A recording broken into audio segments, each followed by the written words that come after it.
Hello guys, welcome back to YouTube channel. दोस्तों, इस video में हम डिस्कस करने वाले हैं स्टॉक मार्केट के कुछ बेसिक कॉन्सेप्ट्स। तो चलिए वीडियो को स्टार्ट करता हूँ।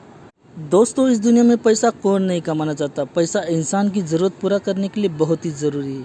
अगर आपके पास पैसे हैं तो आप अपने सपने पूरे कर सकते हैं। अगर आपके पास पैसे नहीं है तो आपके सपने सपने बनकर रह जाते हैं। दोस्तों, क्या आप लाखों या करोड़ रुपए कमाना चाहते हैं? अगर हाँ, तो आपको स्टॉक मार्केट के बारे में जानना चाहिए। एक बात तो 100% सच है कि हर कोई अमीर बनना चाहता है। उसके लिए हर कोई दिन रात मेहनत करता है। कोई जॉब करता है, कोई छोटी मोटी नौकरी करता है, तो कोई बिजनेस करता है।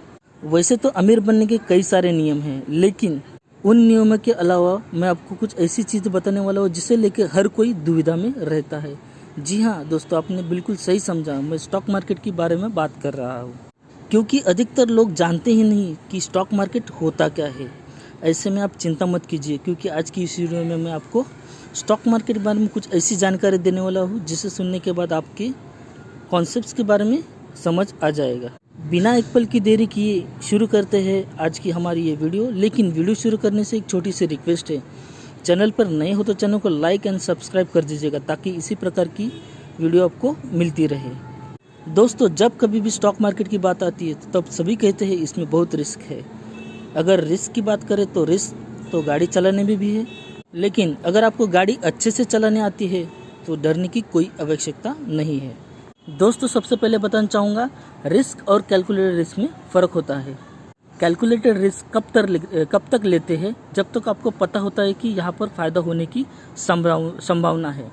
अब कैलकुलेटेड रिस्क कैसे लिया जाता है, चलिए मैं आपको समझाता हूँ। सबसे पहली चीज़, अगर आप यंग है और महीने में अच्छा खासा पैसा बचा लेते हैं तो आपको स्टॉक मार्केट में ज़्यादा रिस्क लेके चलना चाहिए। अगर आपकी एज थोड़ी ज़्यादा है तो आपको स्टॉक मार्केट में थोड़ा कम रिस्क लेके चलना चाहिए, और यह भी देख के चलना चाहिए कि कहाँ पर कितना फ़ायदा हो रहा है। क्योंकि अगर आपको फ़ायदा 5 रुपये का हो रहा है लेकिन नुकसान 20 रुपये का हो रहा है, इस तरह की इन्वेस्टमेंट आपको नहीं करनी चाहिए।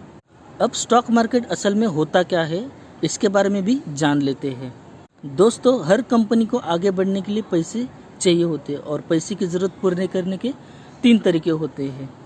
पहला हो, अगर आप कंपनी के मालिक हो और आपके पास पैसे हैं तो आप अपना पैसा खुद लगा लीजिए। दूसरा, आप किसी बड़े इन्वेस्टर को बोले कि अपनी कंपनी में पैसा लगाए।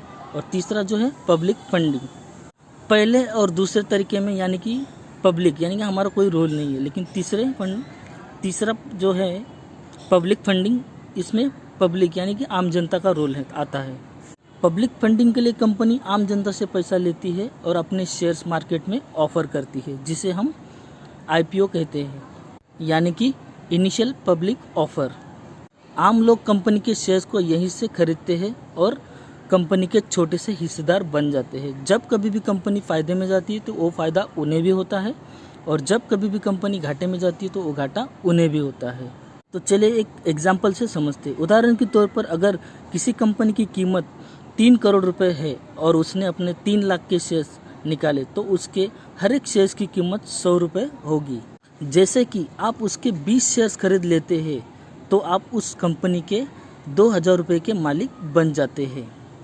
अगर ये कंपनी फ्यूचर में ग्रो होके 6 करोड़ की होती है तो आपके उन 20 शेयर्स की कीमत 2000 से 4000 हो जाती है, यानी कि डबल। अगर कंपनी की कीमत फ्यूचर में घट जाती है, 3 करोड़ से 1.5 करोड़ हो जाती है, तो आपके 20 शेयर्स की कीमत 2000 से लेके 1000 रह जाएगी, यानी कि यहाँ पर आपको घाटा होगा। यहाँ पर लोगों को यह देखना हो रहता है कि आप किस कंपनी पर पैसा लगाते हैं, यानी कि आपका पैसा डूबे नहीं और कंपनी के साथ उनकी भी ग्रोथ हो जाए। लोग इसे काफ़ी हल्के में लेते हैं, लेकिन कई लोग कंपनी में इन्वेस्ट करके अरबों के मालिक बने हैं। अगर आपको यकीन नहीं होता तो हम आपको वॉरेन बफेट के बारे में बता देते हैं, जिसे इतिहास के सबसे सफल इन्वेस्टर के रूप में जाना जाता है, जो केवल इन्वेस्टमेंट करके दुनिया के सबसे अमीर लोगों के लिस्ट में शामिल हो गए हैं। स्टॉक मार्केट की सबसे बेस्ट चीज़ यह है कि आप जब चाहे तब अपने शेयर्स को बेचकर पैसे कमा सकते हैं। अगर आपको लगता है कि कंपनी घाटे में जा रही है और आपके पैसे डूब जाएंगे, तो कोई बात नहीं, आप अपने शेयर्स कंपनी में घाटे से जाने से पहले बेच दीजिए, ताकि आपके पैसे आपको मिल जाएंगे। दोस्तों किसी भी कंपनी के शेयर्स के दाम तब बढ़ जाते हैं जब उन्हें बहुत से लोग खरीदना चाहते हैं। यही तो है स्टॉक मार्केट का नियम। जब डिमांड बढ़ जाती है तब उसके साथ चीज़ों की कीमत भी बढ़ जाती है। जब किसी चीज़ की डिमांड ही नहीं होती तो लोग उसे कम कीमत में बेचने के लिए तैयार हो जाते हैं। आई होप वीडियो आपको अच्छा लगा होगा। लाइक कर दीजिएगा, अपने दोस्तों के साथ शेयर कर दीजिएगा। मिलते हैं अगले वीडियो में। Bye bye.